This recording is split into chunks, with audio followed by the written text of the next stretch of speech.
Aqui está chovendo. Aqui também. Boa noite, professor. Está chovendo muito aqui. Boa noite. Boa noite. Boa noite. Vocês estão me ouvindo? Estamos. Ah, então legal. Boa noite, gente. Boa noite. Mais um encontro. Tá chovendo aí? Quem é que tá recebendo chuva aí? Aqui, Rio das Ostras, está chovendo muito. Cara, Rio das Ostras. Está em Rio das Ostras? Aí, a Cris também é de lá. Eu também, né? Ela também é de lá. Aqui tá chovendo. Eu estou aqui no Fonseca, na casa da minha irmã. Mas lá em Colubandê deve estar chovendo também. Ah, deve. Colubandê está riando. Eu acho que é chovendo. É outro planeta. Aqui tá chovendo um pouco também. Mas... Mas é bom, né? Eu tô dando graças a Deus que esse ano, assim, o verão tá... eu gosto de chuva. Eu gosto demais de chuva. Só não gosto de pisar na lama. Eu gosto de outono. Lê lá fora. Também. Outono, para mim, primavera e outono, que eu gosto. Eu gosto de outono e inverno. O inverno também é bom. Eu sinto muito calor. Verão é aquele negócio, a gente tem que ter o verão, mas, sei lá, não vou dizer. Eu não sei se a gente tem que ter o verão, não. Por mim, não teria. Eu gosto do verão agora. Antes não gostava, não. Eu não gosto você está perto de praia, né, irmã? Melhor. Não gosto de andar no sol. Por isso que eu sou branca assim, né? Eu... Pele morena aqui, ó. Pele morena. Pois é, né? Morena do sol. Muito moreno. Não, no verão, o verão é a estação que eu menos produzo. Olha, no verão, eu saio da igreja, se eu venho caminhando do lado da igreja, minha irmã mora aqui, em frente ao Gramachê. Se eu viesse caminhando, que eu já vim várias vezes, eu chego aqui, poxa, com a pressão lá embaixo, que eu vou suando, aí a pressão vai baixando. Pois é, bom. Vamos ver. Eu desmaiei muitas vezes na praia. Que isso, Vânia? Eu também já desmaiei na praia. É mesmo? Por causa de pressão, né? Verão muito quente. Aí abaixa, porque a minha pressão é alta. Aí a circulação vai aumentando e vai abaixando a pressão, porque a pressão... Caramba! Abaixa a pressão. Vai ser esse. Meu Deus, então... Agora estou achando estranho hoje, hein? Cadê o povo? Cadê o povo? Pois é, cadê o povo? Eles estão com medo da morte. Estão correndo da chuva. Estão correndo da morte, sim. Estão correndo do tema. Não é? Da morte não pode correr, é do tema, né? Isso aí. Da morte não tem como. Pode até tentar correr, mas não adianta. Mas o tema é bem interessante. O tema é interessante e o tema, assim, nos remete a muitas reflexões. Verdade. Sobre a vida, inclusive, né? É o tema morte que nos remete a refletir a vida. A vida, isso é verdade. Até o próprio Stott faz um percurso, né? Ele trata de morte mesmo no final do capítulo. Porque ele vai falando de morrer para viver, né? Aí vem falando o tempo todo ali, naqueles tópicos que ele coloca, salvação, ele vem falando, né, do paradoxo de ter de morrer para viver. Morrer por Cristo, né? Para que nós pudéssemos morrer para que tenhamos vida. Então, é um paradoxo. Como é que é essa história, né? Morrer para viver... Morrer porque aceita Cristo, morre por mundo, né? Sim. Ele não fala da morte física só ao final do capítulo, né? Que ele, inclusive, cita aos 88 anos, eu estou escrevendo sobre a morte. No final, ele coloca o tema, no final, a última último tema que ele coloca, o último tópico, é mortalidade mesmo, né? Mortalidade. E ele fala, né? E aos 88 anos, ele morreu 2 anos depois de ter escrito esse livro. Ele morreu aos 90 anos. Então, ele falou o seguinte... Quantos capítulos? Desculpa. 8. Ah, tá. Aí, no finalzinho ali, eu achei tão triste. O último capítulo escrito, achei tão triste. A morte, para nós, traz essa... Para alguns, né? Para todos nós, traz saudade daqueles que estão partindo, etc. E tal. São momentos... Depende da nossa fé, se tivermos a fé de Paulo ou não, né? Estar com Cristo é incomparavelmente melhor. Ele tinha certeza disso pela vida que ele viveu, né? Mas essa fé de Paulo, para nós, é muito difícil, né? Assim, a gente, às vezes, no mundo que a gente vive... Eu não tenho medo de morrer, não. Também não. Eu também não. Não. Chegou a hora, eu não vou ver que eu vou morrer. Parou, eu pensou pessoa. Mas quando se tem Cristo, né? É verdade. Quando se tem Cristo. Por exemplo, os espíritas kardecistas, eles não têm medo da morte. Não, porque... meu pai ele era kardecista antes de aceitar Cristo. Tinha medo da morte, não. Minha avó também. Minha avó, ela morreu de câncer, né? Ela foi kardecista uma vida inteira. Ela me levava.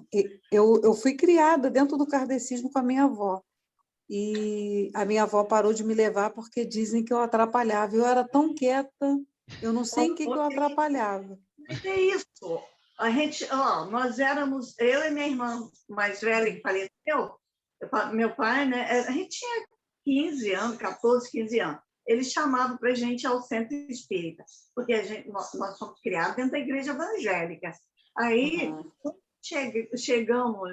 chegávamos lá, sentados naquela mesa, aí lá o dono lá da mesa lá falou, não está descendo, alguém está atrapalhando. Aí meu pai, minha irmã, sentar lá fora, eu não queria, o santo deles não abaixava ali.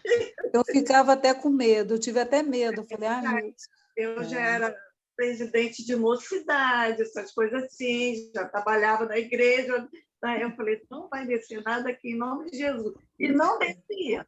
Eles tinham que botar a gente lá fora para descer lá. Para poder descer o negócio. Eu também pratiquei, né? Eu passei pelo kardecismo, pratiquei, frequentei o Grupo Espírita Maria de Menezes, em Duque de Caxias. Li essas obras todas de Allan Kardec, li... E antes, como meu pai ainda vamos colocar entre aspas assim, pai de santo, e eu nasci nesse ambiente, meu pai já era antes de eu nascer, e permanece até hoje. A minha oração é nesse sentido, para que ele se converta, minha mãe também, né? Então, eu depois fui para o kardecismo, porque eu vi algumas coisas lá no espiritismo que eu não concordava, ou seja, troquei 6 por meia dúzia, a verdade foi essa, né? Sai de um erro para o outro. E existe uma... Eu li todas essas obras de Allan Kardec, a doutrina espírita toda. Tinha muitos livros. A Cris lá, que ela foi vizinha lá. A Bíblia segundo Allan Kardec. Por exemplo, o Evangelho segundo o Espiritismo, só que o Evangelho mesmo segundo o Espiritismo foi uma forçação de barra muito grande de Allan Kardec, muito grande mesmo, porque o que ele fez ali... quer ver só, quem está com a Bíblia na mão aí? A Bíblia está aqui próximo. Quem pode ler João 6, João 6,56? 56. Cadê? Sabe? Está aqui. A letra é muito pequena, não dá para eu ler, não, Cris. Quem come a minha carne e bebe o meu sangue permanece em mim e eu nele. Então, quem come a minha carne, bebe meu sangue, permanece em mim e eu nele. Aí eu pergunto, Jesus ensinou a antropofagia? Ou seja, o canibalismo? Não. Não. Se a gente pegar só o versículo, quem come a minha carne, bebe meu sangue, tem parte comigo, né? Praticamente. Se você pegar só esse versículo, dá a entender que Jesus era um canibal, ensinou antropofagia, canibalismo. Então, ou seja, o que é isso? É o texto fora do contexto gera pretexto. Por isso que a gente não pode ficar preso em versículos soltos. É claro que tem versículos que gera o João 3,16 e muitos outros que se completa, ele se resolve. Não é o caso de João 6,56. Né? Então, o que Allan Kardec fez? Exatamente isso. Em João 14, Jesus fala, na casa de meu pai há várias moradas, né? Ele pega esse versículo solto e começa a desenvolver uma doutrina espírita para fundamentar a reencarnação. Com certeza. E a Bíblia não fala de reencarnação, a Bíblia fala de ressurreição.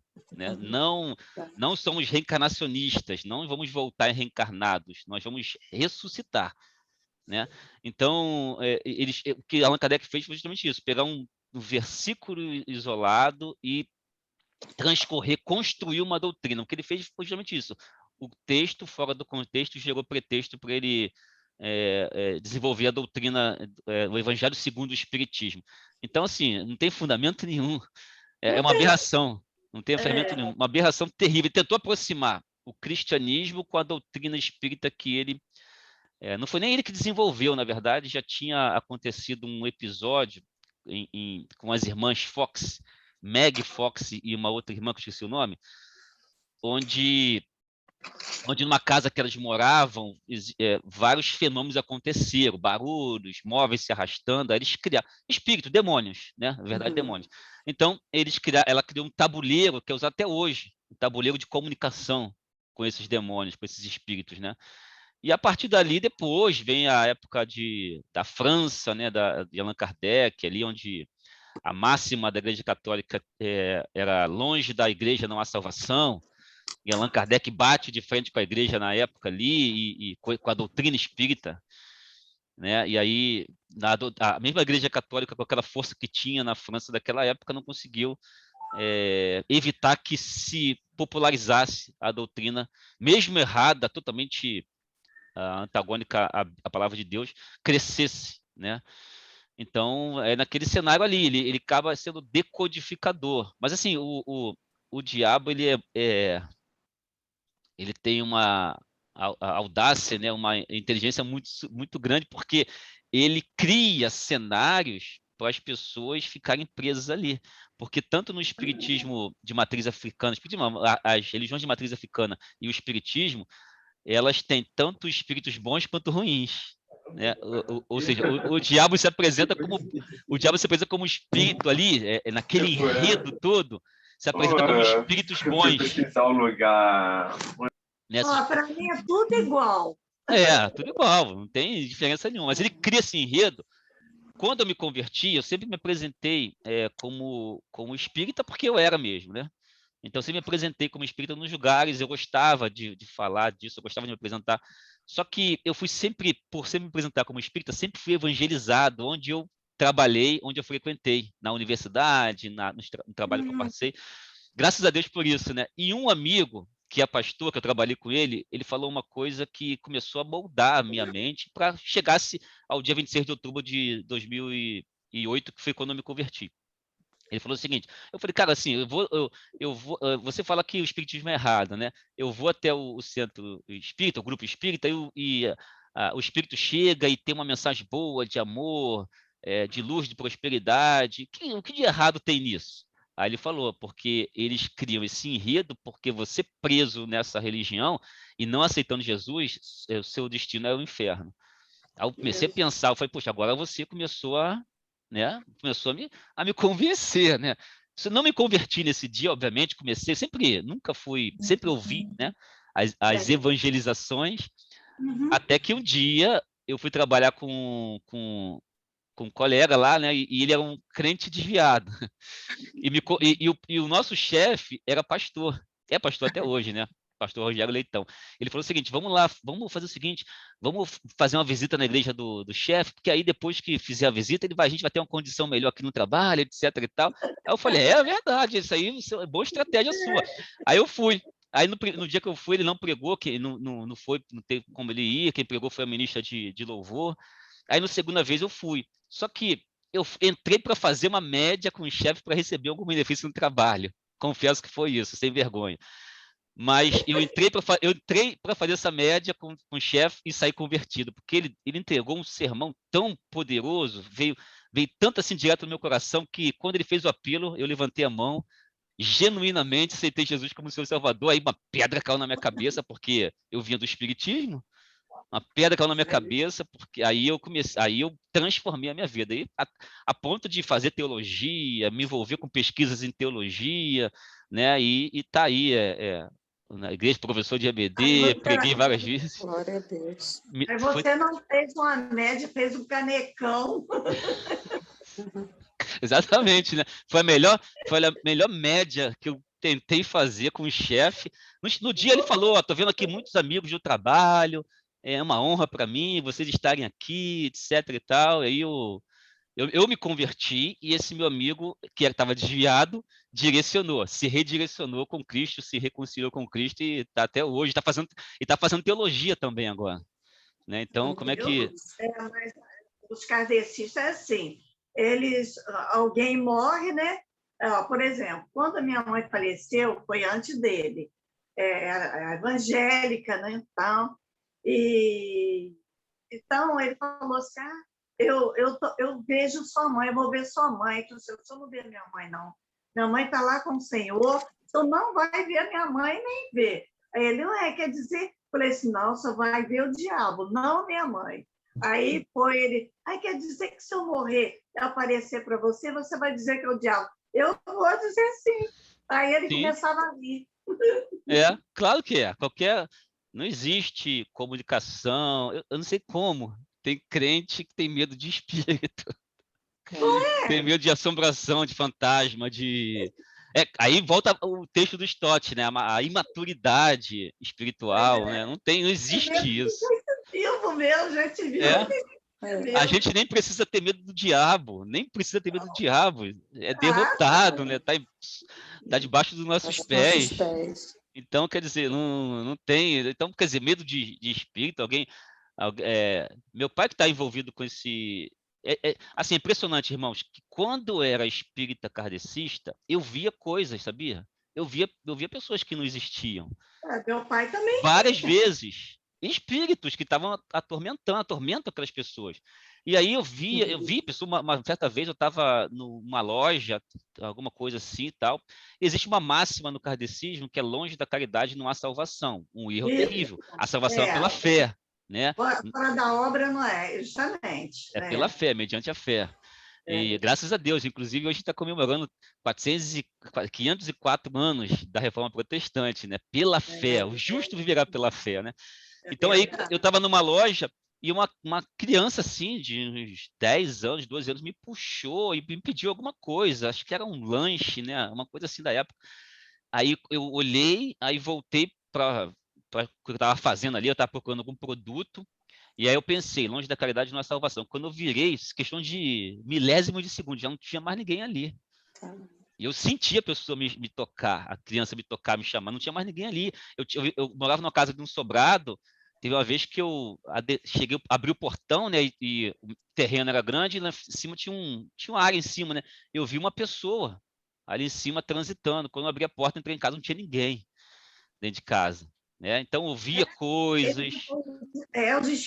Aqueles espíritos, eles acompanham, né, aquela pessoa, para aquela pessoa ver, para acreditar neles, né? Sim. E só assim, abrindo um pouquinho do meu testemunho, além desses episódios, quando eu iniciei na vida espírita de matriz africana, né, Umbanda e Candomblé, com 13 anos de idade, mais ou menos. Eu fui ogã, tocava tabaco em centro espírita. E eu não tenho vergonha de falar isso, não. Testemunho é testemunho, né, irmão? Então... Vai você dar o testemunho lá. Sim, sim. Aí chegou uma época da minha vida, com 15 anos mais ou menos, e eu estava tipo uma depressão, né? Eu não tomava banho, eu não saía para nada, ficava dentro do quarto, embaixo de coberta. Aí meu pai inventou a ideia de que alguém tinha feito algum trabalho para ele, como ele era muito poderoso, né? Pegou no primogênito dele, pegou em mim. Eu sou o mais velho de 3 irmãos, né? Aí, assim, impressionante. Eu conto esse episódio, as pessoas ficam impressionadas. Mas eu tive que fazer uma tal de corrente, né? Então, ou seja, era 7 quartas-feiras. Eu tinha uma mãe de santo, né? Então, eu ficava lá no meio daquele centro espírita ali, aí vinha os médios, tocava no meu corpo, mas quando eles tocavam, saía espíritos assim, saía, entre aspas, saía, na verdade, eles já estavam possuídos por demônios, é claro, e criavam um enredo de que aqueles espíritos eram bons e estavam retirando espíritos maus de mim. Então saía, sabe, xingando, eu vou te matar, você fez isso, você fez aquilo, né? E saía tipo como se estivesse saindo do centro ali, carregando por uma porta de entrada e de saída, né? Daquele centro espírita ali, como se estivesse expulsando esses demônios. E eu achava que estava sendo curado na verdade, não estava sendo curado coisa nenhuma, estava mais preso ali, né? Refém dos demônios todos. Então, então esse enredo que o diabo e seus demônios criam para prender as pessoas no espiritismo e nas religiões de matrizes africanas. Tem muita gente sincera, por isso que a gente não pode deixar de evangelizar, não podemos deixar de falar de Cristo nunca, porque tem muita gente sincera lá dentro que acha que está no lugar certo, como eu achava. Né? A minha visão estava totalmente equivocada. Foi criado. Criado, e de fato, tinha coisas. Eu comecei a me desprender da Umbanda do Candomblé porque eu via muita mentira, prostituição, traição, muita coisa ruim. Eu falei, entidades que falavam palavrão, eu falei, peraí, eu tô melhor do que essas entidades aí, pô. Eu cheio de erros, cheio de problemas, sou melhor do que esses seres superiores, né, entre aspas. Aí eu comecei a me desvincular, eu falei, não dá para... Eu tinha uma namorada que era filha de santo do meu pai, né, e que quando acabava lá as coisas que se fazia lá, né, uma entidade falava um monte de bobagem para ela, que eu estava traindo ela, que eu era isso, que eu era aquilo. Eu falei, que isso? Eu falei, vocês falando isso? Era mentira. Então eu falei assim, não consigo ficar num lugar desse não, porque tem muita coisa errada aqui. Aí desavença, né? Que eles gostam de desavença. Isso, gosta, com certeza, né?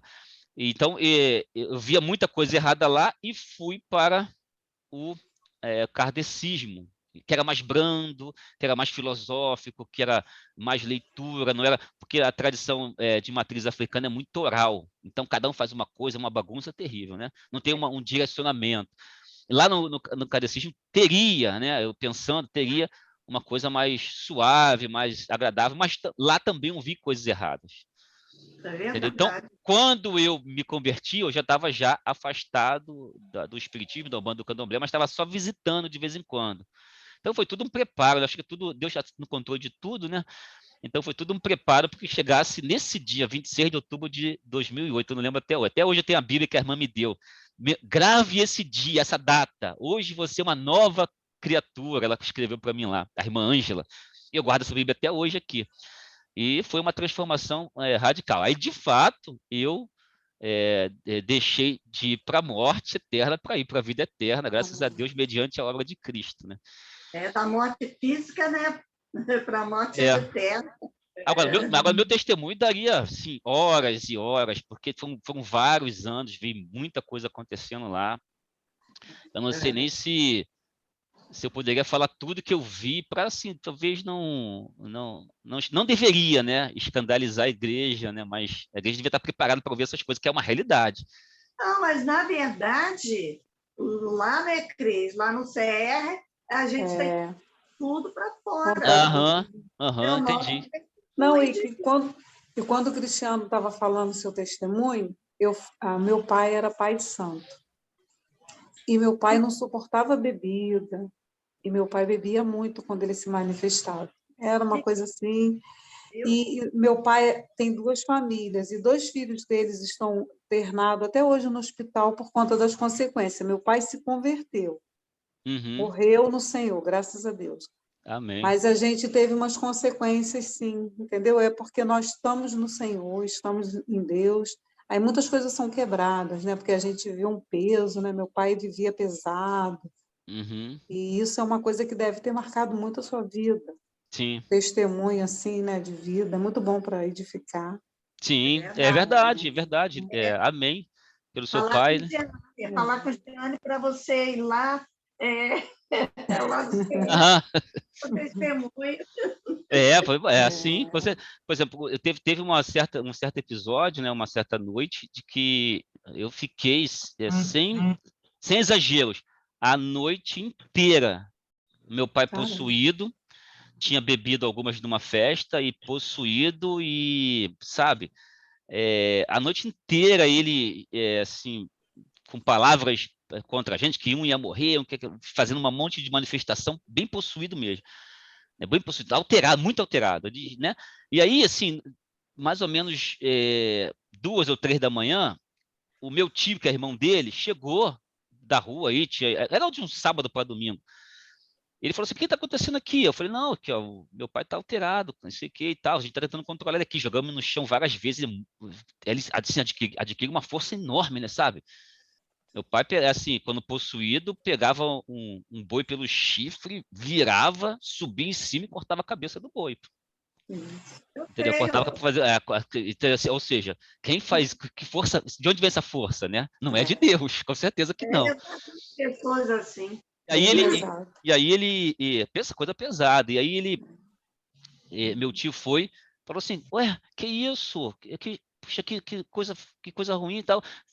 Tocou a mão no ombro dele. Que isso, Paulinho? O nome do pai é Paulinho, né? Paulo. Olha o nome dele, Paulo. Aí botou a mão no ombro dele na mesma hora. Achei que impressionante. Né, e botou a mão, ele fez assim, regalou os olhos, aí fez assim, ó. Mano, o pescoço caiu, ficou se debatendo assim no chão, assim, tipo se enforcando.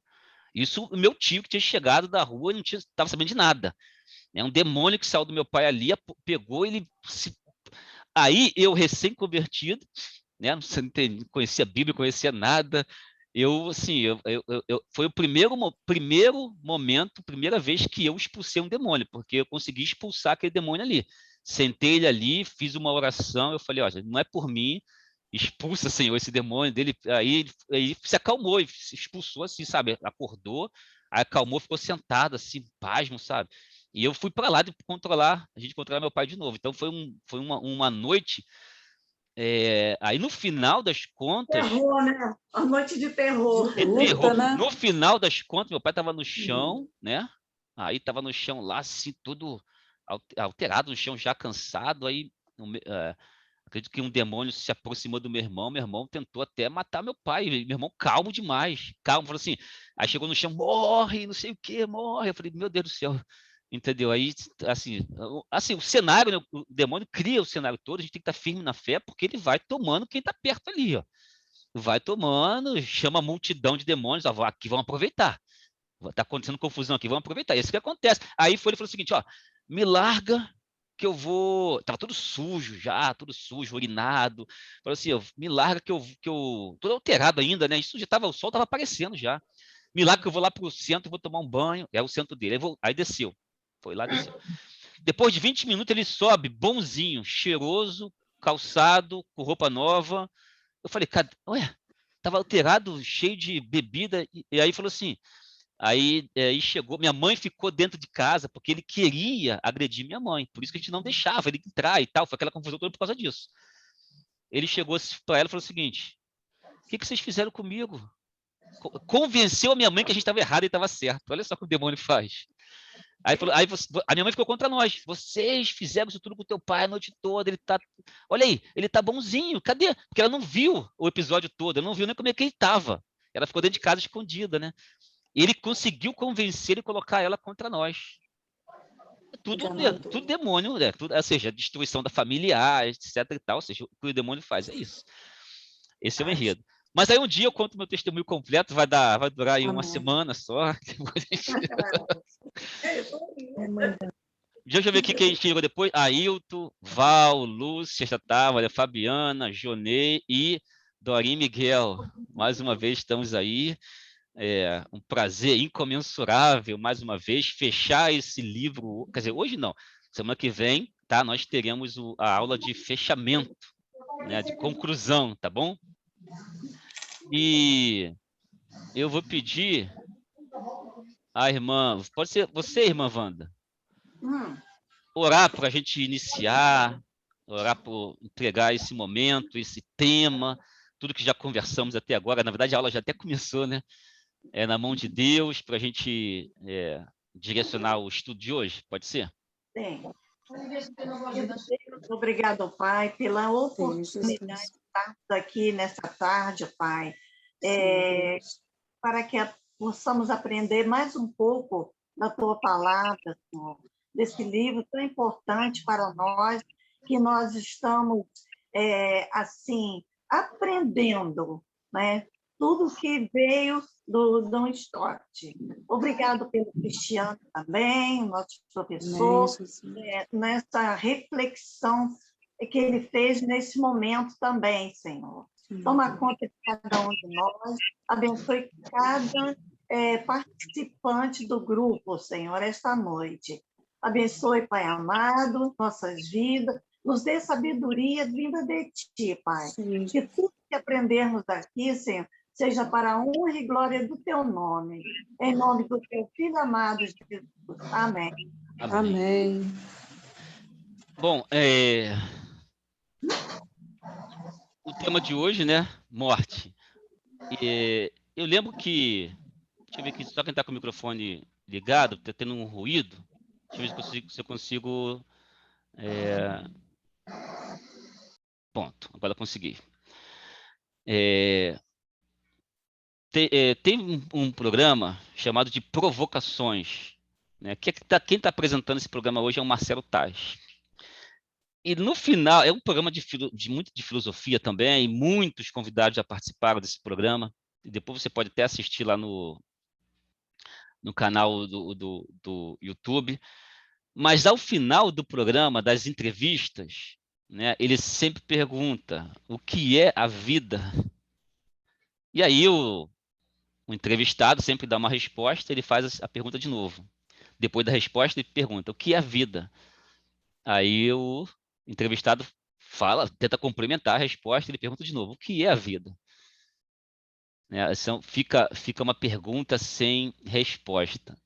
Eu queria começar aqui nessa aula para falar de morte, falando de vida. O que é a vida para nós? O que nós entendemos por vida? O que é vida? O que é vida? O que nós estamos... O que é esse bem maior que nós temos, que é a vida, né? O que é isso? Como que podemos definir, para falar de morte, começarmos definindo, conceituando vida? O que é vida? O que vocês acham? O que é a vida? Pergunta muito difícil, né, filosófica, mas o que é a vida? Vamos lá, quem pode falar? Quem é que leu? Eu li. Quem é que leu? Quem é que leu? Vamos começar assim, primeiro pela pergunta. Quem leu a lição, né? Quem leu? Eu li. O que é a vida?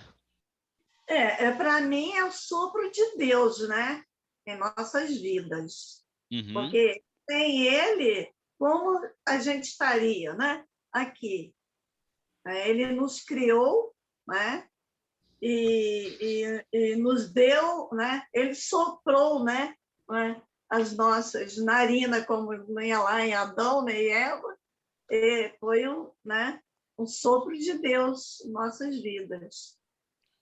Uhum. Da Dorinha, acho que quer falar alguma coisa. Não, eu só vou ler, irmã. Segundo aqui o que o Stott falou, ele deixa claro que a estrada para a vida é a morte. Então, vida é um caminho para a morte. Isso aí é o segundo momento que você já antecipou, mas não tem, é isso mesmo, tá? Mostra que você leu a lição, né? O segundo momento. Ou seja, mais legal, é isso aí. A irmã Wanda falou sobre o sopro divino, em Gênesis ali, sopro nas narinas de Adão, né? O fôlego de vida. Né? E a Dorinha falou que a vida segundo o Stott, é o caminho para a morte, não foi isso? Isso. A vida é o caminho para a morte, né? E aí, os demais? Quem está com a câmera aberta e quem está com a câmera fechada está ouvindo o que é. Pode falar com a câmera aberta, pode falar com a câmera fechada, fica à vontade. O que é vida? O que é vida? E aí? Ivânia, Val, Lúcia, Fabiana, Ailton, Tânia, Jonei. O que é vida? O que é vida? Já deu até tempo de pesquisar no Google, dar um Google aí, né? E pesquisar o que sai de vida, né? O que é vida? Porque quando a gente vai definir a vida, não é verdade? Sempre nos remete a Gênesis, não é isso? Não é isso? A explicação que nós temos aqui, sobretudo no MBD, é que a vida está lá, configurada em Gênesis. Criação, teologia da criação. Né? Teologia da criação, Gênesis, Deus deu a vida, criou a vida. Tá? O grande Marcus Eberlin, um cara que deixa eu ver aqui quem... Um cara que muito, assim, que eu tenho acompanhado há um bom tempo já, escreveu essa obra aqui, ó. Dá para ver? Fomos Planejados. Fomos Planejados. É um livro, né, assim, denso, né? Livro denso. É um livro que ele traz muita... Tem algumas figuras aqui no meio, mas ele critica o darwinismo e ele mostra aqui, por meio desse livro, que a vida foi planejada por Deus. Só que ele mostra na ciência, na química, na bioquímica, na biologia, ou seja, a vida é, cientificamente falando, um grande equilíbrio químico. Né? O corpo humano é perfeito. Né? O corpo humano é perfeito nas suas dimensões. E se você tiver algum problema, você já sente, a temperatura do corpo já sobe. A minha esposa está fazendo nutrição e eu vejo que, às vezes, estou aqui, né, no computador estudando e ela está estudando lá com áudio alto, né? Eu estou prestando atenção, às vezes eu paro de fazer o que estou fazendo para escutar essas questões do corpo, essa perfeição toda nos detalhes, na funcionalidade humana da vida. Então, a vida é um grande equilíbrio químico e, a meu ver, é um milagre. Estar vivo, né? Ou seja, estar aqui conversando com os irmãos, estar nesse planeta, no universo, é milagre de Deus. A vida, então, é um milagre. O sopro divino é um milagre. Mas aí começa uma discussão muito interessante a partir disso, né, do que é a vida, porque o Stott mostra nos capítulos subsequentes de que a vida, nós temos que morrer para viver com Cristo, né? A vida é o caminho da morte, mas da morte desse mundo secularizado. Porque, assim, o nosso tempo, o tempo do ser humano aqui, tempo de vida, vamos colocar assim, terrena, ele é muito passageiro. Então, mesmo que a pessoa viva 100 anos, o que representam 100 anos? Ou se alguém chegar a 105 anos, que sejam, o que é esse tempo de 100 anos para a eternidade? Consegue comparar isso? A eternidade com 100 anos. É uma gotícula no oceano, é uma poeira, assim, uma poeira no oceano. Né? É absolutamente nada. Porque a nossa vida ela tem uma temporalidade de início, meio e fim. É uma peregrinação, né, do nascimento até a morte. É uma peregrinação. A Bíblia já fala que nós não somos desse mundo, não somos mesmo, estamos peregrinos aqui. E aí começa uma reflexão muito interessante do que é a vida, porque não existe tempo no universo, correto? Eu estou certo disso? Existe o tempo no universo? Existe o tempo para nós, porque nós somos finitos, nascemos, crescemos, reproduzimos e morreremos. Nós temos uma finitude, nós temos um início e teremos um fim. Essa temporalidade só existe na esfera humana. Começa a aparecer, então, as dimensões desse Deus que acreditamos. Percebe como Deus é grande? Porque Deus é imanente. Deus está na sua... O que é imanência? Né? É um princípio de início e fim em si mesmo. No universo não existe tempo, porque o nosso tempo se dá todos nós sabemos, movimento de rotação e translação. Esse tempo, né, no sistema solar temos para nós. Mas no universo todo, se você pegar a dimensão do universo, cadê o tempo no universo? Os físicos já assumem, não existe tempo. Agostinho de Hipona tratou do tempo, escreveu sobre o tempo, mas o tempo humano. Ou seja, do passado presentificado, do futuro presentificado, ou seja, o futuro é o presente, né, construído, né? Então, ele tratou do tempo humano, mas o tempo no espaço sideral não existe. Existem os astros, existe um grande, um imenso, não infinito, mas imenso espaço, com astros e movimentos e leis, né, perfeitas, inclusive, que só pode ter vindo de Deus, mas não existe tempo. Então, Deus está nessa eternidade e ele é imanente, um princípio de início e fim em si mesmo, que não é temporal. Consegue entender isso? É bem filosófico, mas isso nos remete a entendermos onde estamos. Para entender o que é morte, o que é vida, precisamos entender onde estamos, para onde vamos e de onde saímos. O cristianismo traz uma explicação que o homem sempre suscitou, né? De onde viemos, quem somos e para onde vamos. Então, viemos do coração de Deus. Deus, nessa eternidade, que não é temporal, que é imanente, resolve criar. Quanto tempo demorou para Deus resolver criar o universo e a vida? Não demorou tempo nenhum, porque Deus não tem tempo, é a eternidade. Né? Então, se eu fosse classificar, seria muito tempo ou pouco tempo, meio tempo, tempo nenhum. Não tem tempo, não existe tempo. Então, Deus, lá na sua imanência e na sua eternidade, ele é eterno, né? O eu sou, ele resolve criar. E começa a dar temporalidade à vida humana. Ele nos cria, o sopro, né? A irmã Wanda falou, o sopro divino. E nós, a humanidade, nós como humanidade, né? Adão e Eva experimentaram essa vida imortal, vamos colocar assim. Só a partir do pecado começamos a falar de morte. Porque Deus não criou, não nos deu nenhum entendimento, nenhum ensinamento, nenhuma doutrina sobre morte, a não ser após o pecado. Né?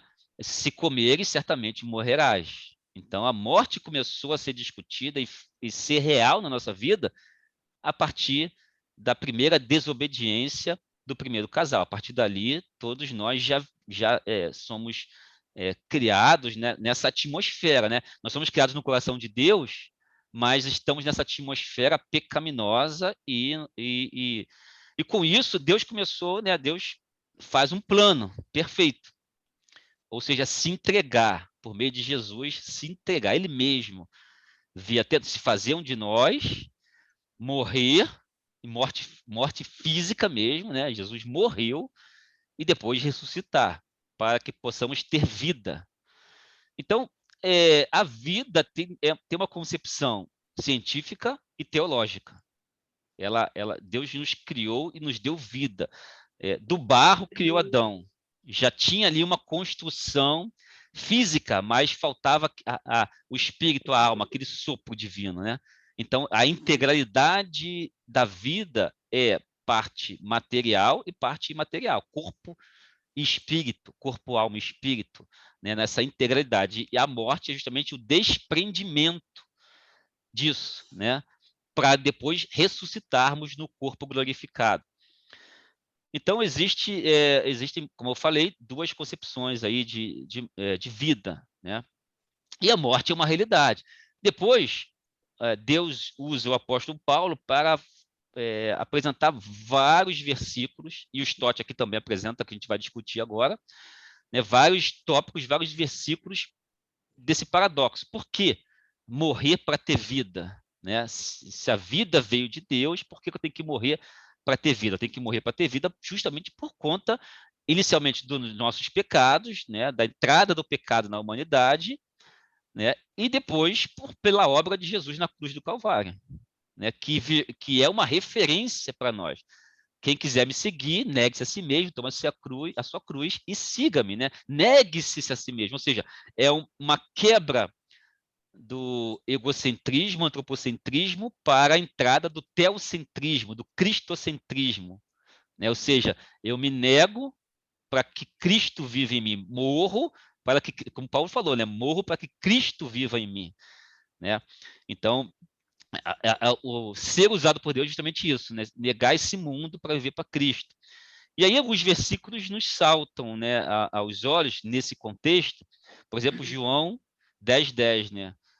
Eu vim para que tenham vida e a tenham em abundância. João 11:25, eu sou a ressurreição e a vida, aquele que crê em mim, ainda que morra, viverá. Né? É uma realidade que serve para o contexto social, humano e pecaminoso. Pecaminoso. Então, agora, a gente já também podendo discutir esses conceitos, nós vamos introduzir o capítulo 8, né? Depois dessa introdução que eu fiz, e aí os irmãos querendo participar, quanto mais participativo, melhor, porque aí a gente vê que vocês fizeram a leitura, fica, de repente, uma dúvida ou um comentário ajuda alguém a elucidar uma questão, alguém que não quer perguntar, mas de repente recebe essa resposta, já se resolve também. Então, quanto mais participativo, melhor, né? Eu sou bem dialético, vocês perceberam isso, né? Eu estou tentando ser dialético aqui numa aula remota. Na aula presencial, quem teve a oportunidade de estar comigo, né, nos nossos encontros de EBD, na mente de Cristo e na classe da família, eu sempre faço esse movimento dialético. O que é a dialética? Por exemplo, a tese, a antitese, a gente junta e produz uma síntese, uma construção. O que eu falo aqui não precisa ser verdade, porque eu não estou entregando um sermão, não sou pastor da igreja, né? Não estou entregando um sermão, eu estou moderando o encontro de estudo bíblico. Então, se eu estou moderando um encontro de estudo bíblico, é meu dever como educador fazer essa interligação conceitual e tentar extrair de todos nós as percepções sobre o material, a produção, e sairmos daqui pessoas transformadas, né? Transformadas. Então, por isso que eu sempre vou estimular e motivar a participação, tá bom? Então, lá na página... Então, essa dialética é de Hegel, né? Foi um autor que trouxe esse discurso. Na página 95, logo no início, né? O autor apresentando o capítulo, ele escreve assim: a oitava e última característica do discípulo radical é a morte. Deixe-me explicar. O cristianismo oferece vida, vida eterna, vida em abundância. Porém, ele deixa claro que a entrada para a vida é a morte. A estrada para a vida é a morte. E enfatiza essa afirmação em pelo menos 6 áreas, como mostrarei neste capítulo. Vida por meio da morte é um dos mais profundos paradoxos da fé e da vida cristãs, claro. Porque se você fala isso, vida por meio da morte, para alguém que não conhece a fé cristã, vai achar que isso é uma loucura. Peraí, que história é essa, cara? Isso é até impossível. Como é que você vai promover vida morrendo? Se você morre, morreu, acabou. Imagina um ateu pensando nisso. Você morreu, acabou, né?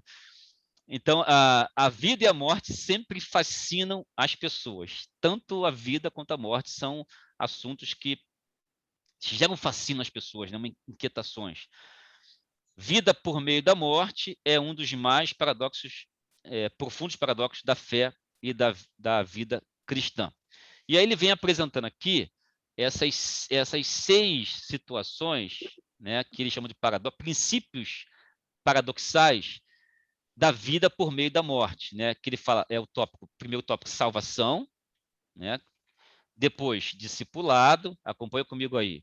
Missão, terceiro, né? Na página 104, perseguição. Na página 106, martírio. E na página 108, quando ele fala de morte efetivamente, mortalidade é o tópico que ele traz. Mortalidade, né?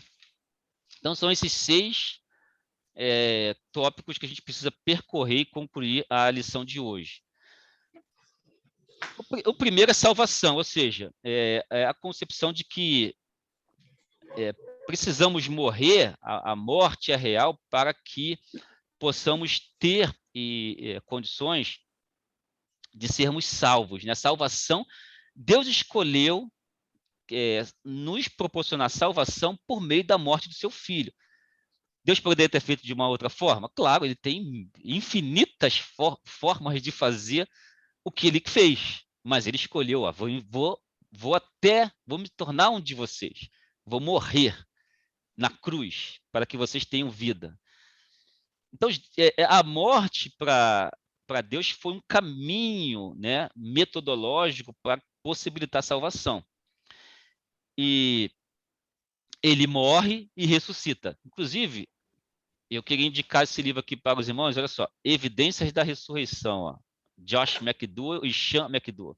É o pai e o filho. Evidências da Ressurreição. Ele apresenta várias evidências do maior fenômeno do cristianismo, que é a ressurreição de Cristo.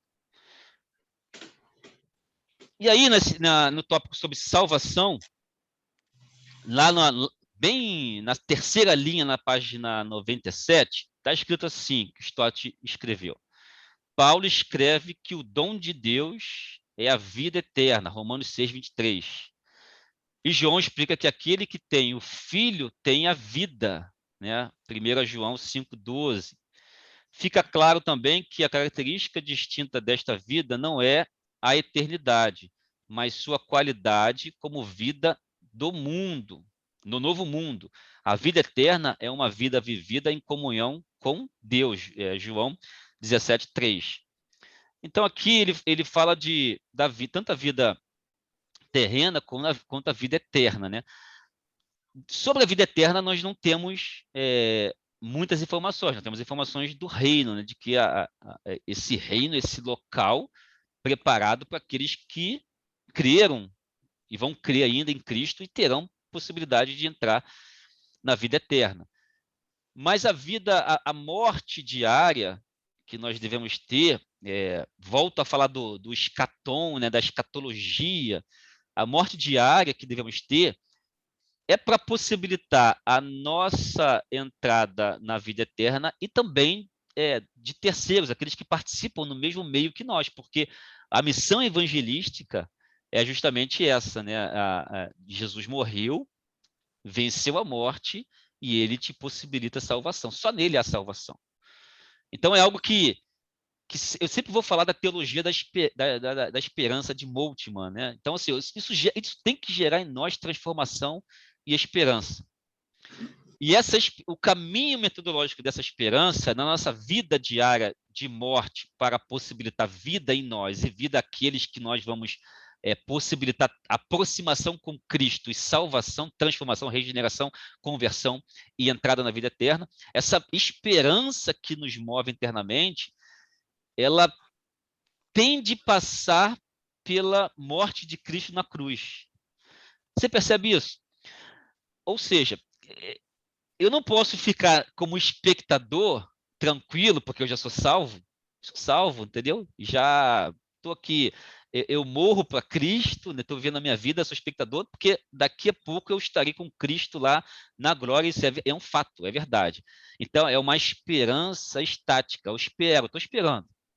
Só que a esperança que eu falo é a esperança que passa pela cruz, e passando pela cruz tem de haver morte para ter vida. Não é verdade? Passando pela cruz tem de haver morte. Primeiro, reconhecer o ato salvífico, né? Cristo morreu por nós. Não, nem mereço, não mereço, seria condenado, mas não mereço, mas morreu.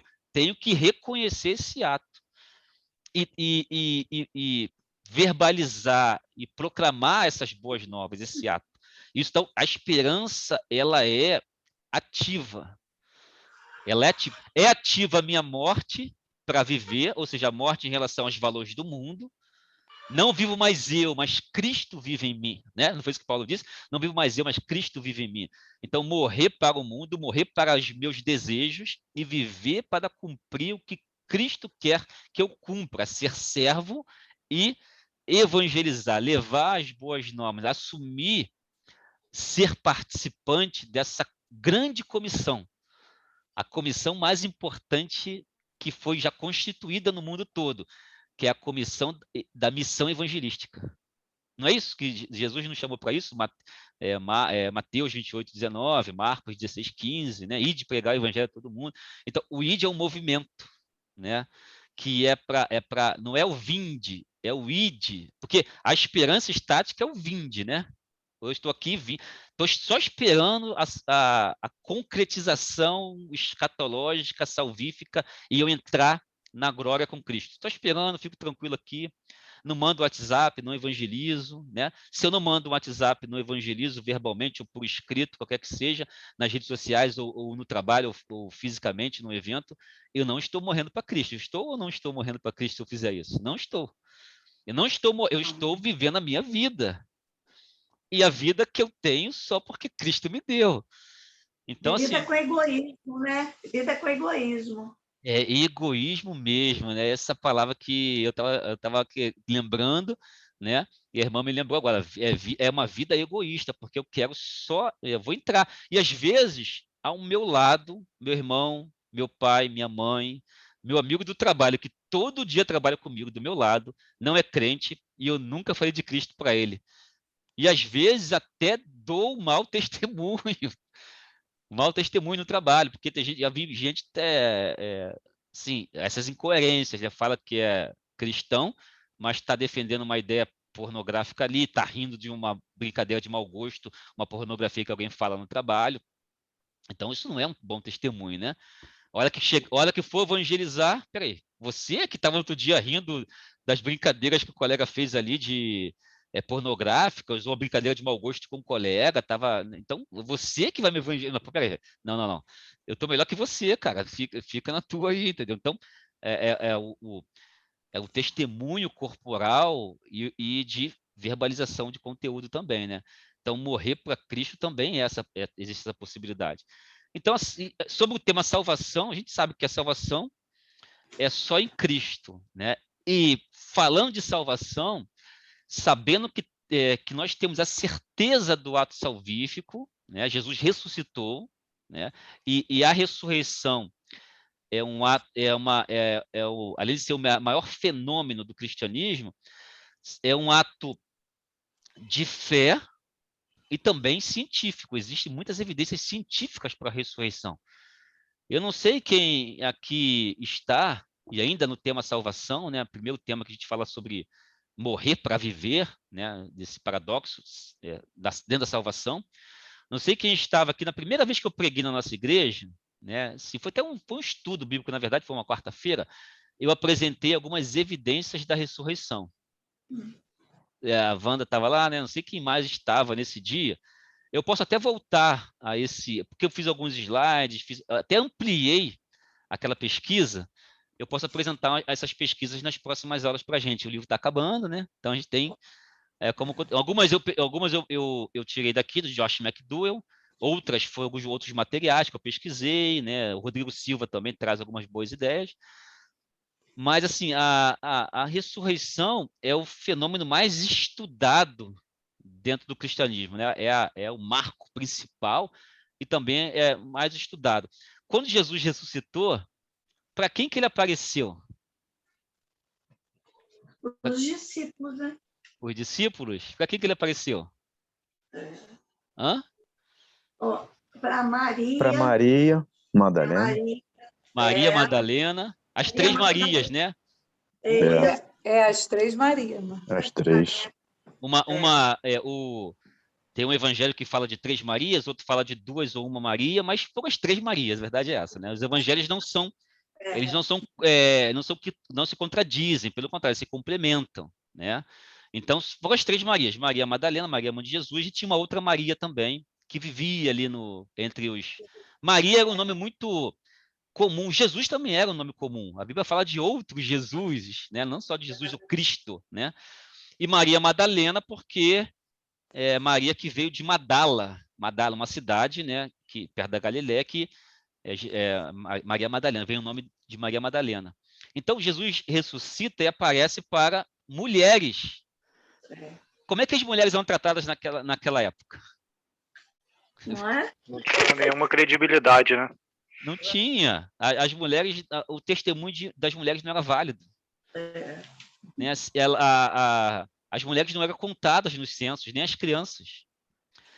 Então você percebe como é que o evangelho, os evangelhos não são textos de propaganda. Porque o que é uma propaganda? Né? E aí o Rodrigo Silva fala sobre isso, muito interessante. Ele fala isso no Jô Soares. Depois você pega lá, entrevista do Rodrigo Silva no Jô Soares. Ele foi 2 vezes. O Jô Soares, como cético, convidou ele pela primeira vez. O Rodrigo Silva Eu vi Então, isso aí. Rodrigo Silva tem 2 doutorados, tá? Um arqueólogo, assim, com 2 doutorados. Então, um pela USP, outro foi pela Universidade Hebraica de Jerusalém, salvo engano. Ele foi a primeira vez, o Jô Soares gostou tanto, né, que chamou ele pela segunda vez. Ele foi 2 vezes lá, no Jô Soares. E aí, Jô Soares querendo provas da ressurreição de Cristo, ele apresenta algumas delas. Essa é uma que ele apresentou. Ele tem um livro muito interessante, Escavando a Verdade. É muito interessante. E outros livros também que ele tem, tá? Ele tem um curso agora, está até dando um curso sobre a Bíblia mesmo, o panorama da Bíblia, bibliologia, na verdade. Um curso bem interessante pelas redes sociais.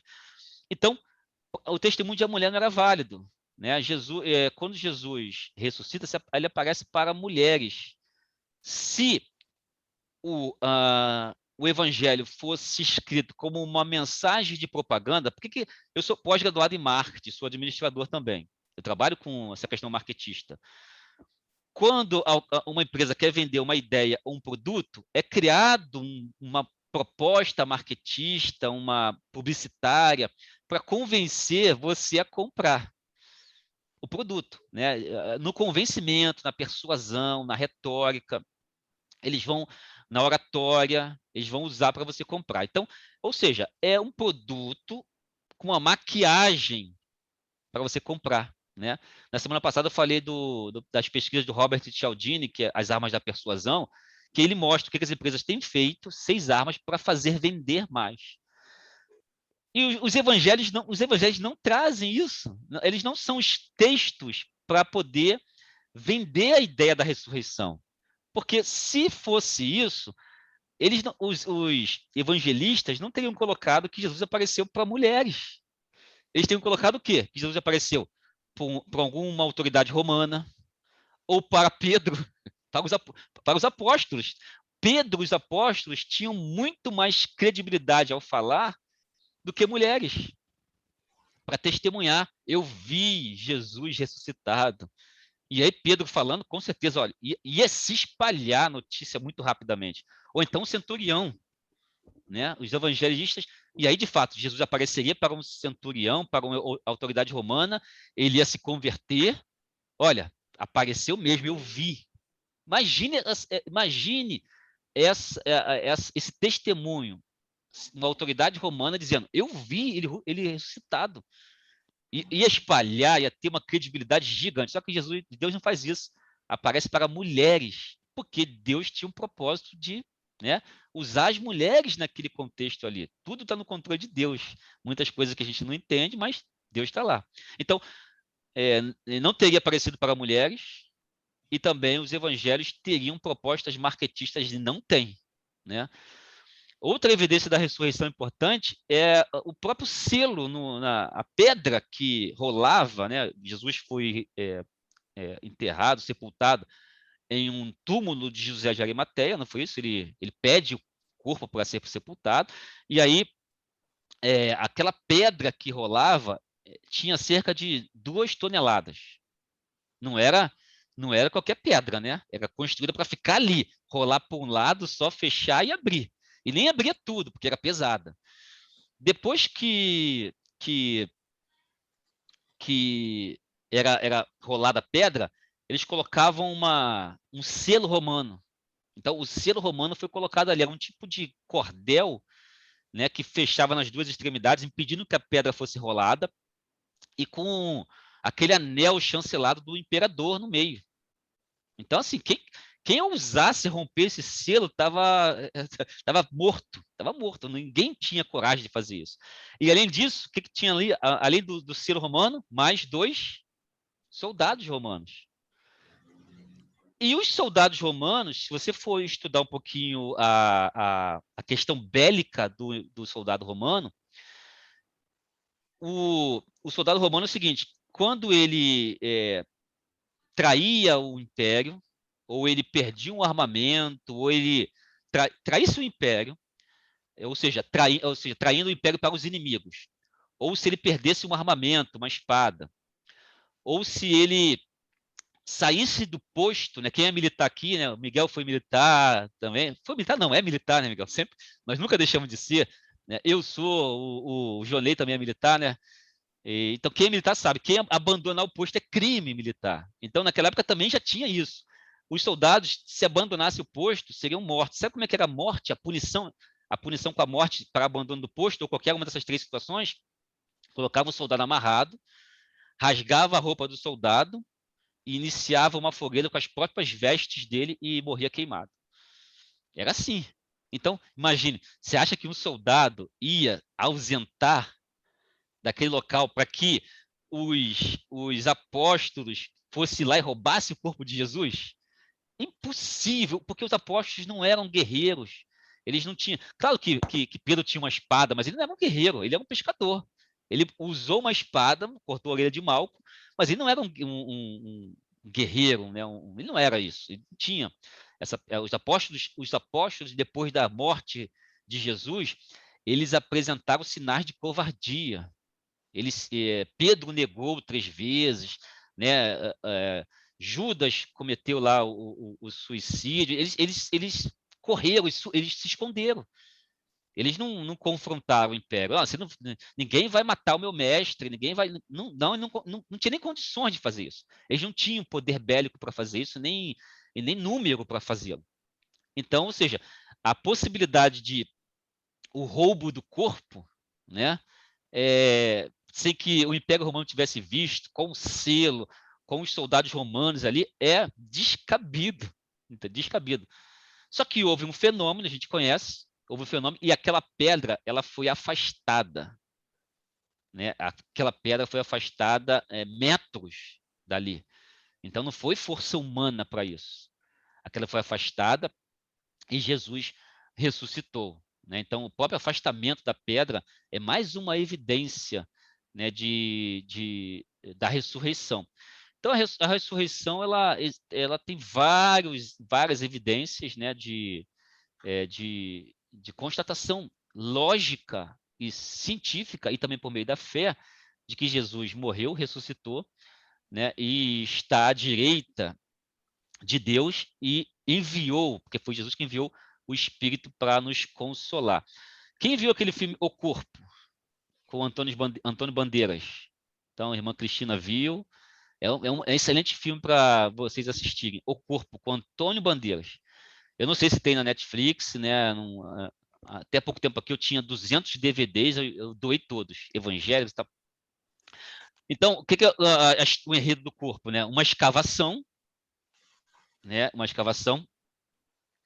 encontra um corpo escrito lá, Jesus. Tinha lá as inscrições, Jesus.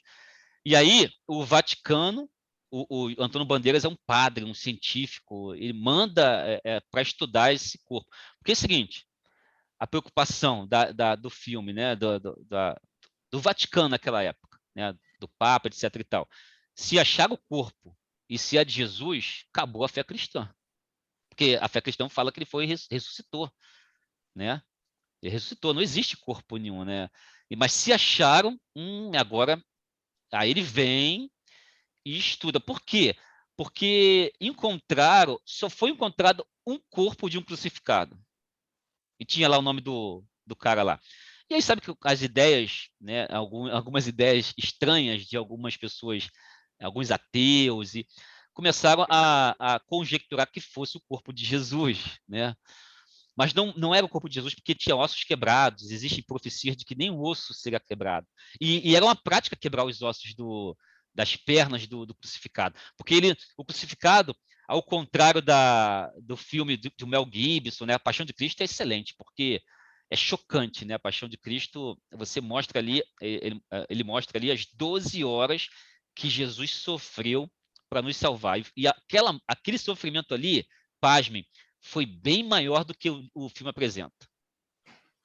Ali do Pretório até o Monte Caveira são cerca de 600 metros. Né? Aquele açoite no Pretório, aquilo aconteceu mesmo daquela forma.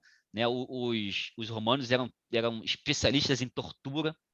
Eles eram especialistas em tortura. Tinha uma máscara que eles colocavam com parafusos que cegava as pessoas. O parafuso entrava nos olhos das pessoas e cegava as pessoas. Tinha uma das condenações era essa. A crucifixação era a pior de todas, né? Porque a pessoa agonizava ali uma semana. A morte não vinha de uma hora para outra, né? Tinha que ter a dor de vários dias para depois morrer. Então, a posição, quando estudaram esse ossário, né, que foi encontrado, a posição de Cristo na cruz foi muito mais penosa, com muito mais sofrimento do que a gente pensa que foi. Aqui, os escravos furando o pulso, né, ou as mãos não foram as mãos porque não sustentariam, né, mas os pulsos e os pés, os cravos, foi pouco. A lança perfurando o tórax de Jesus foi pouco. Aquilo ali, quer dizer, pouco no sentido, estou falando que foi pequeno diante de todo o sofrimento que Jesus passou.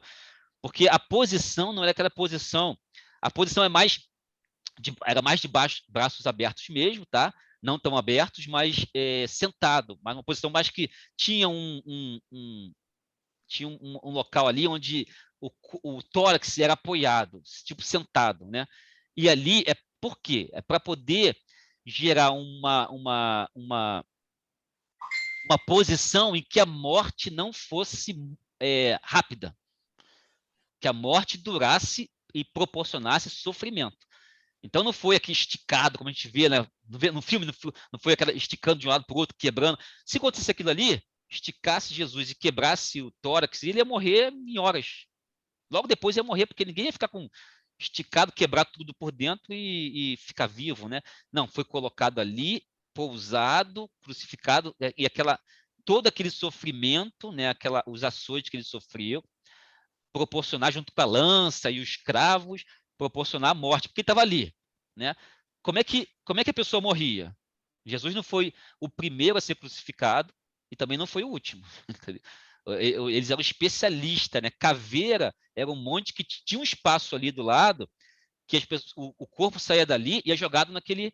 Então tinha um cheiro muito ruim, né? Ao lado tinha. Por isso era caveira, porque tinha muitos esqueletos ali, caveira, corpo assim, deploráveis, corpos em estado de decomposição. Então, o cheiro era muito ruim. Então, Jesus não foi o primeiro a ser crucificado, então tinha que sofrer, né? Junto com ele também, né? Sofreram lá os dois que foram crucificados, os dois ladrões ali. Então, era uma vergonha muito grande, porque quem sofria essa condenação eram ladrões. E Jesus quebrou essa regra, porque ele não era ladrão, não cometeu crime nenhum, mas foi condenado. Então, isso tem que. Quando eu falo de morte de Jesus, o tema da aula de hoje é morte, né? Quando eu falo de morte de Jesus dessa maneira dantesca, penosa, com muito sofrimento, imagine, Deus quis fazer isso por nós, quis sofrer por nós. Ele sofreu como um homem. Era Deus e era homem. Ele sofreu tanto que ele, no Getsemane, o que aconteceu no Getsemane? Quando ele fala, se for possível, passa de mim esse cálice. Tem alguém aqui da área de saúde? Da área de saúde? Não tem? Ninguém na área de saúde aqui hoje? Que pena. Aconteceu o que no Getsemane? Hematidrose. O que é hematidrose? Ele suou sangue, a pessoa sua sangue de tanta agonia. E Jesus sabia o que tinha que ser feito. Ele nunca ia titubear. Não.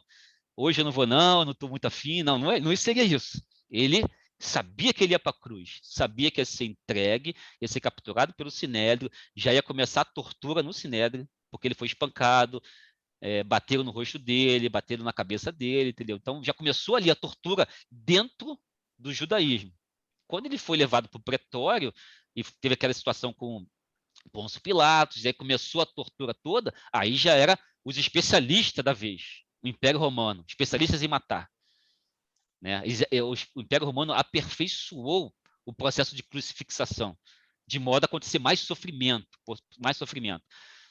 Então, já começou ali. Jesus sabia disso. E quando ele sabia com que ele ia passar, que ele ia ter que morrer dessa forma, o humano, que era o homem e Deus ao mesmo tempo, o humano salta ao seu corpo, né? Se for possível, passa de mim esse cálice. esse sofrimento. Será que eu estou preparado para esse sofrimento? Mas que se faça a sua vontade. Olha aí o Deus falando. Faça a sua vontade. O homem fala e o Deus fala logo em seguida. Se for possível, passa de mim esse cálice e depois que se faça a sua vontade, né? Não a minha. E ele sua sangue, hematidrose, de tanta agonia de espírito. Já começa, ele nem tinha sido capturado ainda, hein? E nem tinha sido açoitado ainda. Então ele é capturado. E aí é levado. Então ele sua. Aí chega, quando ele é capturado, açoitado, e chega na cruz, o que ele brada na cruz ali? O que ele pergunta ao pai? Pai, o que ele pergunta? Alguém lembra? Por que me desamparaste? Isso aí. Por que me desamparaste? Olha a agonia do homem, né? Como eu falei, Jesus era homem e Deus ao mesmo tempo. Por que me desamparaste? Ali Jesus estava experimentando o ápice do sofrimento. Por que me desamparaste? Deus não desamparou ele coisa nenhuma. Aquilo ali é o homem, é o sofrimento humano. Ele tinha que morrer e morreu. Então ele chega nessa agonia de espírito para cumprir. Então, isso tem que gerar em nós, irmãos. Não sei o que você está sentindo ao relembrar. Teve uma vez que eu preguei na igreja, na nossa igreja, e eu falei sobre a humildade de Deus nessa crucificação, em se entregar na cruz. E eu comecei com um vídeo que a música era do Fernandinho, né? Agora não lembro qual foi a música, não sei quem estava nesse dia, do Fernandinho, e aquele episódio da cena da Paixão de Cristo, onde começa os guardas pretorianos, começa os açoites, e riam, e debochavam, e aquela cena depois ao final, ficou a câmera pega de cima assim, né? O Mel Gibson foi muito inteligente, mostra aquele cenário, um cenário era sangue do início ao final. Quanto que Jesus perdeu de sangue ali, e depois perdeu de sangue ali, foi sangrando com a cruz, né? Com a cruz até o Monte Caveira. E aí, será que essa morte está gerando morte em nós? Será que, até que ponto isso tem nos impactado diariamente, e até que ponto, né, isso muitas vezes é esquecido por nós? Eu comecei aquela mensagem que eu me referi com esse vídeo, e foi impactante. Depois eu comecei a falar sobre a humildade, o poder da humildade, né, que Deus tem em amor ao ser humano, que nem merece a 10ª parte do que foi feito, né? Que nem merecia. Então, falando de morte e de salvação, não tem como deixar de passar por essas explicações, até porque a gente não tem muito tempo de acabar o capítulo, tá bom? A gente está até se aproximando para o final, acho que eu falei demais hoje, né? Deixei nem vocês falarem, mas a gente ficou só no primeiro tópico. Então, o que eu vou combinar com os irmãos? Vamos dar continuidade a esse tema na semana que vem, tá bom?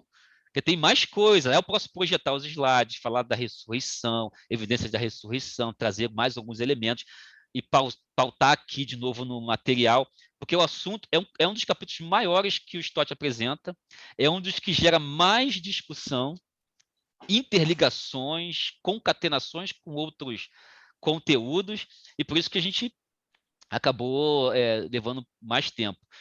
Mas então aqui ficamos só no tópico da salvação, né? Depois do tópico da salvação é o discipulado.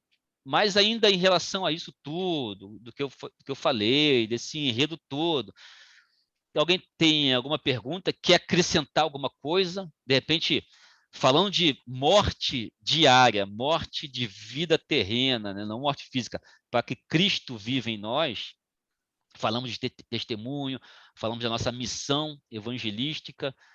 O que os irmãos acham aí, dentro desse tempinho que nós temos ainda, né, até chegar a 20 horas, o que os irmãos têm a acrescentar aí?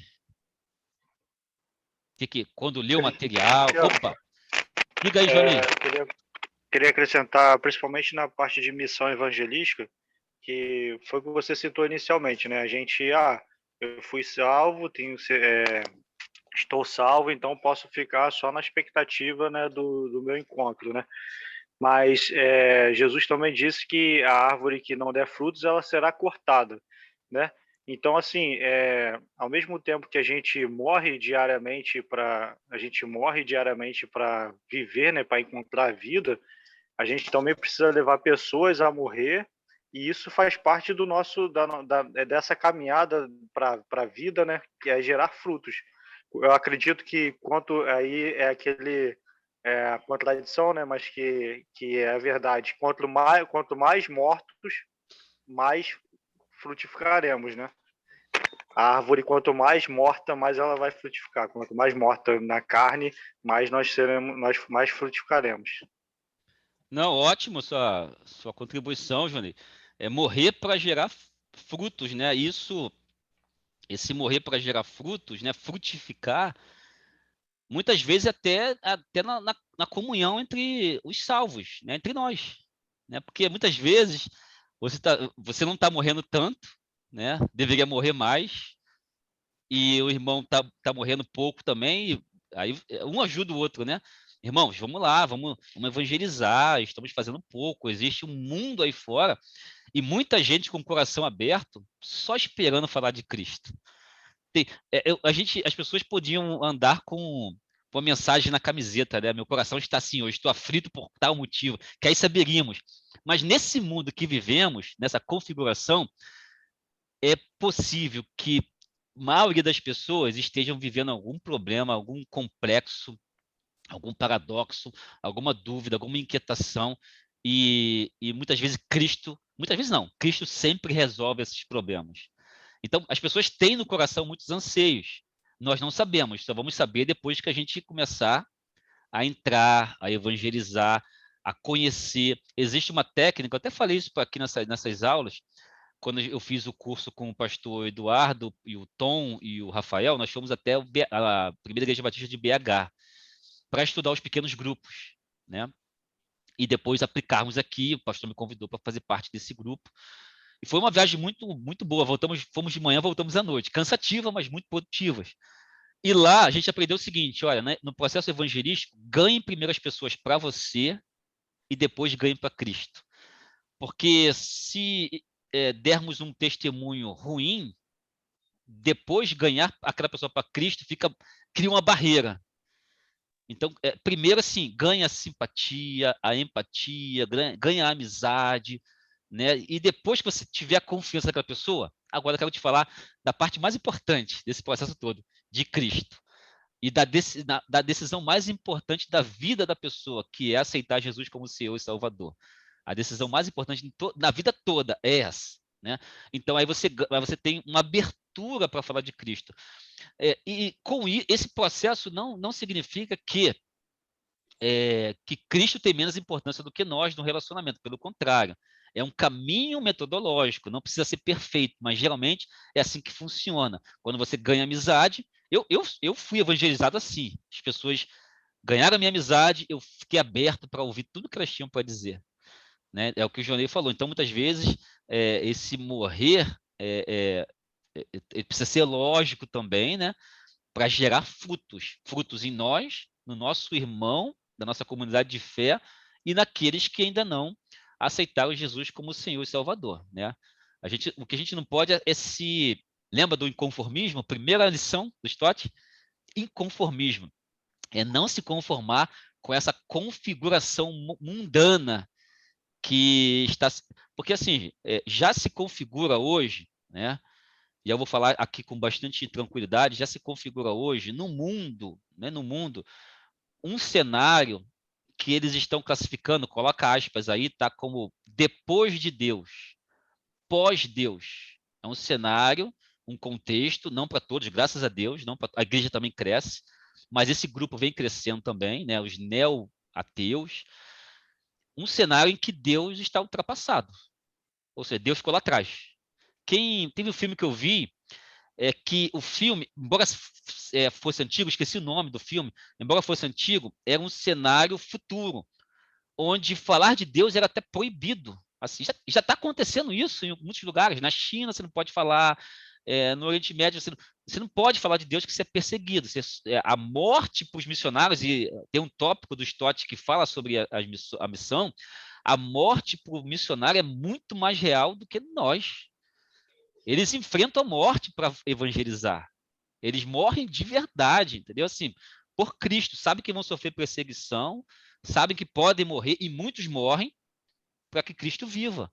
Por que Cristo viva? Porque Cristo vai viver. Enquanto eles estiverem vivos evangelizando, muitos ouviram da possibilidade de vida eterna. E com isso, Cristo vive na vida daquelas pessoas. E vive na vida de quem morreu também, eles assumem isso. Então, a morte é real. Então, já se configura esse cenário de pós-Deus.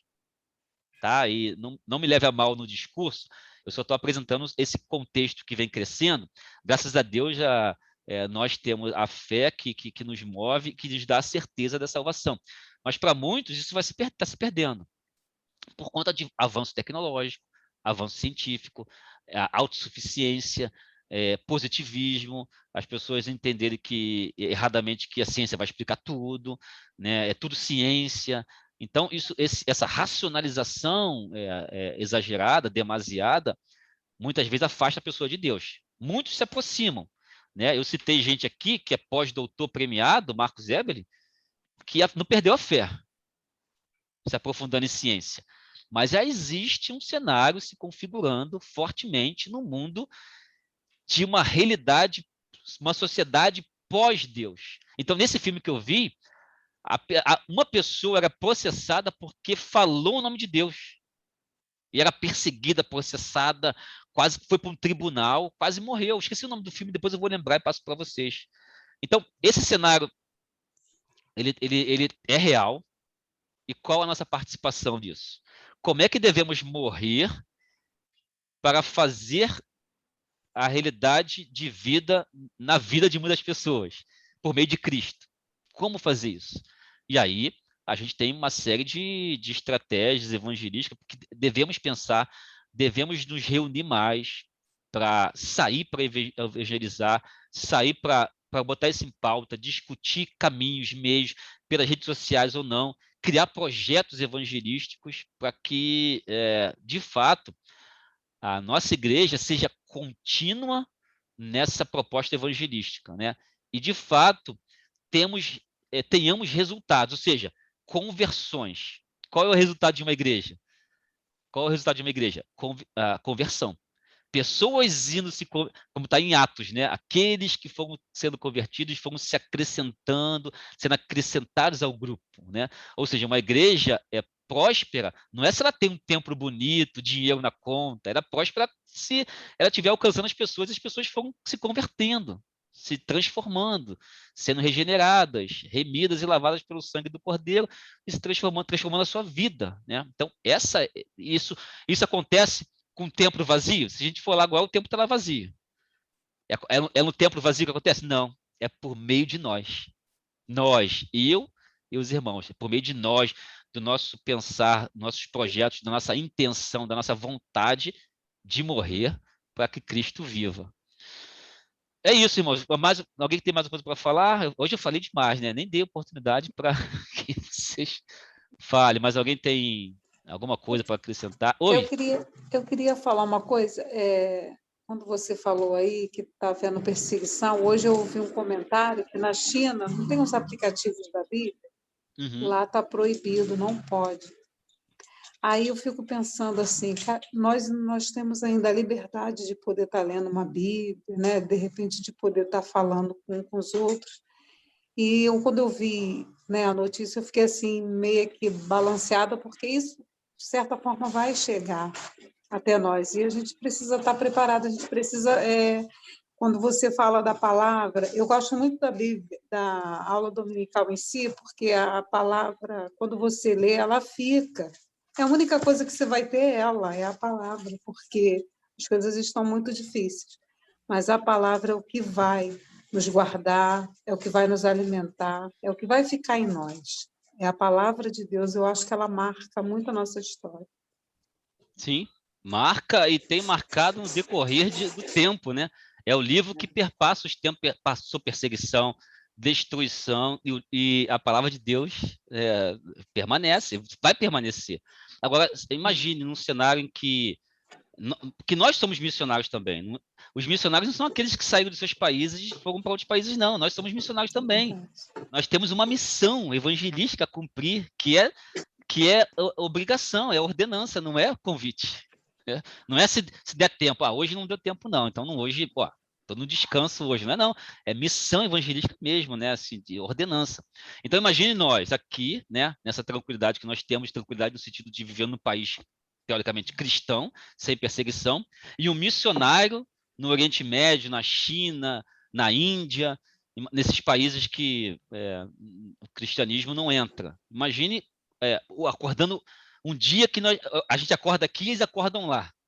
Hoje vou fazer missões. Aí você pode escolher. Vou evangelizar numa loja. Você não vai sofrer perseguição nenhuma. Não vai morrer indo numa loja. Vou evangelizar no trabalho. Imagine lá. O cara pergunta, não, se eu for naquele lugar, eu corro o risco de morrer. Se eu for até ali, então tem que saber onde que eu vou falar, como é que eu vou falar, né? Muitas vezes apresentam os valores do reino sem falar do nome de Cristo, porque o nome de Cristo não pode ser falado. Então, se ele vai evangelizar uma pessoa e acaba alguém ouvindo o nome de Cristo, acaba que... Então, é muito mais os valores do que o nome. Quando o nome de Cristo for falado, vai ser sempre em off, sempre, olha, estou te falando, mas não falo isso para ninguém. Então, é muito complicado essa realidade que a irmã Cristina falou. Nós temos hoje tranquilidade para cumprir essa ordenança. Tem gente que não está tendo tranquilidade para cumprir, precisa cumprir também. E se comprometeram, né, a sair, largar sua família. E não é fácil. Não é, a gente precisa... Isso tudo tem que gerar em nós mais vontade, mais prazer, mais vontade de evangelizar, né, e falar de Cristo, né? Obrigado, tá, irmã Cristina? Todos pela participação, Jonei, todos que estão aqui participando, né? Mais alguém quer falar alguma coisa? Não? Deixa eu ver. Algum ruído aí? Alguém se movimentando? Não? Então vamos finalizar, né? 20 horas e 5 minutos. A aula de hoje durou bastante. Durou bastante. Então a gente vai orar para finalizar esse encontro, né? E entregar isso que a gente discutiu na mão de Deus, entregar o nosso próximo encontro na mão do Senhor, a semana na mão do Senhor, e que o que a gente discutiu aqui sirva para mim, para os irmãos, e gere em nós a transformação, né? Transformação. A gente precisa ser transformado, né? Essa nossa concepção humana precisa dessa morte diária, essa transformação diária, né? Então, vou fazer aquele movimento que eu gosto de fazer, tá? A gente vai entrar em oração, e aquele que for tomado pelo Espírito, abra o microfone e ora para a gente, tá bom? Vamos orar. Senhor Jesus, Pai, nessa noite eu venho agradecer por essa oportunidade, Pai, de estarmos juntos, de ouvir, Pai, a Tua mensagem, a Tua palavra, que tem sido tão forte em nós. Ai, Pai, nós estamos passando uns momentos difíceis, mas ensina-nos, Pai, a ser luz. Ensina-nos a ser como Tu és, Pai. Mostra, Senhor, a cada dia a Tua vontade em nós, Pai. Nos revela, Pai. Nós sabemos que Tu és o caminho e que muitas das vezes, Pai, precisamos estar mesmo morrendo para o pecado, morrendo para as coisas que vêm nos atormentando. Pai, que o Senhor dê-nos um restante de final de semana abençoado. Abençoa o Cristiano, que tem sido um porta-voz da Tua palavra, que tem se dedicado e está conosco nessa noite. Pai, abençoa a sua vida, a sua família, abençoa todos os irmãos que estão aqui, ligados aqui nessa hora, abençoa aqueles que não puderam estar, nos guarda, Pai, e nos fortalece e nos ensina, Pai, a andar contigo nesse período difícil e falar desse evangelho, da vida que Tu és o melhor em nós, Pai. Muito obrigado por essa oportunidade de aprender, Pai. Eu te agradeço em nome de Jesus. Amém. Amém. Obrigado, irmã. Então vamos ver aquela foto tradicional, quem puder abrir. Eu vou printar aqui a tela, quem puder abrir. A Tânia colocou aqui antes disso, essa é a minha 4ª aula, mas não tenho texto, nem um livro, mas gosto muito de ouvir, aprendo muito. É legal, irmã Tânia. Depois me chama no WhatsApp que eu te passo o livro, os capítulos todos, né? Aí você pode atualizar o livro, tá bom? Então, vamos printar? Bater aquela foto tradicional? Peraí, de novo que o Jonei abriu agora. Isso, tá bom, já foi, daqui a pouco eu posto lá. Meus irmãos, obrigado mais uma vez, né? Aprendi muito, sempre uma oportunidade, um prazer enorme estar aqui com vocês, tá? E a semana que vem a gente continua o capítulo 8, depois ainda tem mais uma aula de fechamento, tá bom? De fechamento do capítulo, que é a conclusão, e depois um resumo de tudo que nós participamos. Vai ser bem produtivo, tá bom? Bom restinho de final de semana, bom feriado, boa semana para todos nós, tá bom? Deus abençoe a todos. Boa noite, bom descanso. Tchau, bom descanso. Jesus.